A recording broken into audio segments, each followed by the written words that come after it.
Hey folks, Jeremiah here, trapping today, and in this video I'm going to put an Expand-A-Pan on the TS-85 beaver trap. So if you haven't seen the TS-85 before, it is a beast, 8.5-inch jaw spread. It is one of the more popular newer beaver traps on the market. Some people absolutely love it, other people don't like it so much. Different experiences with it. So far, I'm loving the TS-85. The thing I like about it is the huge jaw spread, increases your catch area. It works especially well for us here in northern Maine with spring season open water beaver trapping. So I love the TS-85, but I always like to try new things as well. So the stock pan on this trap, it's about 14 square inches. It's a pretty good sized pan, as you can see, but if you actually set the trap and you'll see that there is a lot of area on that trap inside the jaws that a animal could step on, a beaver could step on and not get caught. Not a huge deal. Chances are, use good guiding, you're in the right spot, you set the trap up right, you're going to be fine. But why take a chance? Why not try having a huge catch area inside that space in the jaws? So that's where the Expand-A-Pan comes in. These are approximately $3-4. I bought a dozen of them for I think around $3 a piece. These are bolt-on pans, so they're nice and easy. And this increases the surface area of the pan, the catch area on this trap, very substantially. This is about 33 square inches surface area. So it's basically more than doubling the size of this pan. As you can see, the areas are cut out here to provide room for the levers to come up when the trap fires, so the pan does not get in the way of that action. So, and it's essentially very similar shape. The pan is actually just a little bit thinner gauge steel than the actual TS-85 stock pan, but I don't think that's going to be an issue with the beaver trapping that we do. Alright, so what we're going to do here is very simple bolt-on. Couple of different wrenches. I've already loosened this up, loosened this nut and bolt.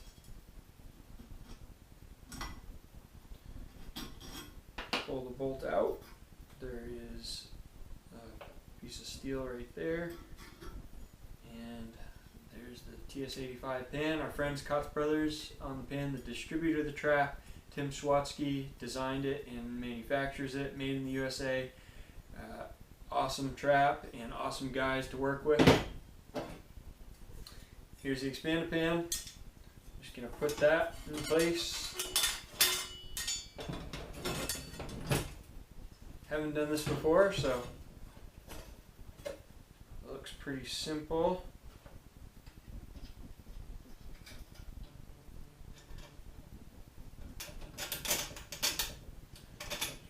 Bolt back in. Just gotta play around with it a little bit to get everything kind of lined up.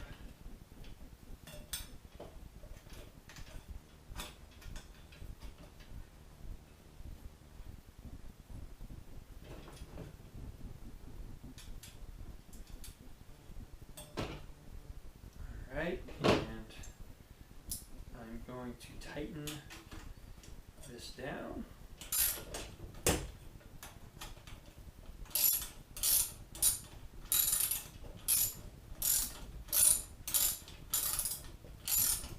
Snug it up. Here's the Expand-A-Pan.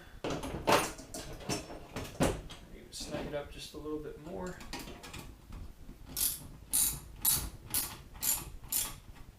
The Expand-A-Pan looks pretty good, nice big surface area, a little bit thinner, but it seems pretty rugged and sturdy.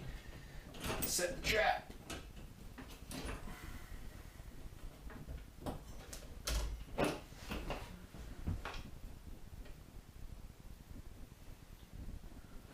Alright, so we're going to need to do just a little bit of adjusting on this one. It looks like the pan is setting just a little bit low. There is a bolt on the back here, and that's for these dogless traps. You loosen that up, loosen that nut, and you can slide this piece up and down this channel, and that will raise or lower the position of the pan. So I believe I'm going to have to do that.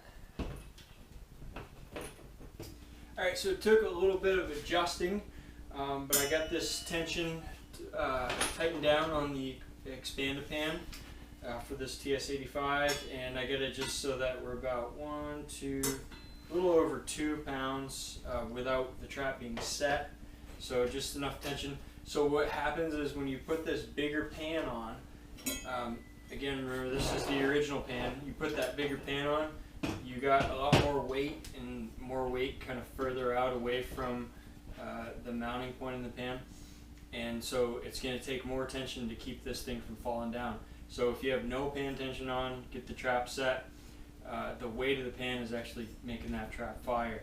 Now you could also do a little bit of filing on the jaw, maybe make a flatter spot there, and you could get it adjusted that way as well. But I was able to just tighten down the pan tension a little bit, and this seems to be working quite nicely. So let's set this trap. You also notice with the big pan, you may want to adjust a few things in terms of how the pan actually sets on the trap. If you go off just a little bit at an angle with the pan, then going over a longer distance, that small little bit of difference in angle can make a big difference by the time it gets to the other side. So this one it's just a little bit of angle, but really not that much, and I'm pretty happy with that. So that's the TS-85 with the Expand-A-Pan. Huge surface area. I mean, look at that. My outstretched hand. I mean, that's a massive target area. Great beaver catching machine. We'll do a little bit. We'll check the pan tension on this with our Sullivan trap tester. 1, 2, 3, 3.5. All right, and just a testament to this trap tester. Little piece of rubber hose came off, but thing's fine. This thing's nice and rugged. A lot of power on this TS-85. So about 3.5 pounds of pan tension. I like that for beaver. If you want to go for muskrat, you might want to loosen that up a little bit and go with that. But anyway, that's the Expand-A-Pan on TS-85 trap, and makes a nice massive catch area for beaver trapping.